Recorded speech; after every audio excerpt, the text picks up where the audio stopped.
Fuudhuu kana keessatti hedduu jira.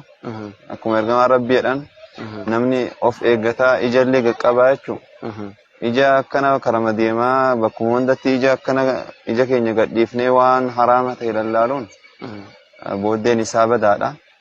Keessattuu immoo namni quraana qoma kee qabu ija isaa qaqqabuu qaba. Akka nagaan qaqqabu immoo wanni kun isa barbaachisa. Sansanii fi jechuudha. Alhamdulillah Rabbiin aqibaa tushuu jenna. Masha Allah, barakallahu lakuma jenna. Mee dargaggoonni waan fuudhuuf barbaachisu hunda waliin gahanii manallee kan qaban jiranii hatta haga makiinaa dhuunfaallee konkolaataan dhuunfaa qabaatanii kan hin fuudhne jira. Yeroo tokko waruma fuudhe kanatu aboo silaa osuma fuudhuu dhabnee laaxxe mataanii jiran akkas wayya ture gubannee maal jedhanii warra fuudha kanarraa akka fagaattu warra si godhu jira. Kan nama burjaajessu jira balaa haasahan.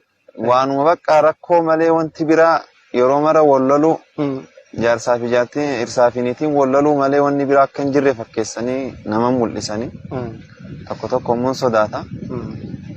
Tokko immoo akka hawaasaatti ilaalamaa hawaasi tokko maatiin warra nadhoodha. Sharxiin isaanii xiqqoo jajjabaadha. Akkana yoo goote malee akkana yoo goote malee akkana yoo goote malee jedhanii mucayyoollee mucattiillee miidhanii akkasumallee dargaggoollee akka gara fuudhaatti hin deemne karaatti cufanii wanti akkasii ni jira. Ka biraa immoo numti dargaggoon illee numti fuudhuu deemu kuni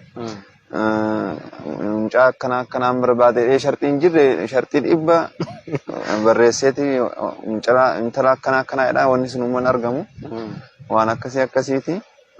Umuman warri nadhoodha waan guutamuu qabu maharillee ta'ee shillimaatas ta'e waan hunda gadi qabanii laaffisuu qabanii shabaabaaf fuudha laaffisuu qabanii mucayyama isaaniitiif illee haraamarraa eeguuf jecha heeruma ishiif laaffisuu qabanii nama ergamaa Rabbii nama isa khalaqa isaa jaalatan nama diinii qabu jedhanii nama akkasiitiif kennu qabanii shabaabni illee inni fuudhaaf deemu intala akkana jedhee waa hedduu baay'isa osoo hin taane mucaa akhlaaqa qabdu akkuma ergamaa Rabbiidhaan lijamaalihaa lihasabihaa limaalihaa lidiinihaa jedhanii fadfar bidaati diinii tarbiyat yadaak ka diinii qabdu ka akkasiisan filatee fuudhatti isheenuu qabaa fuudhee akka sodaatan sanii miti.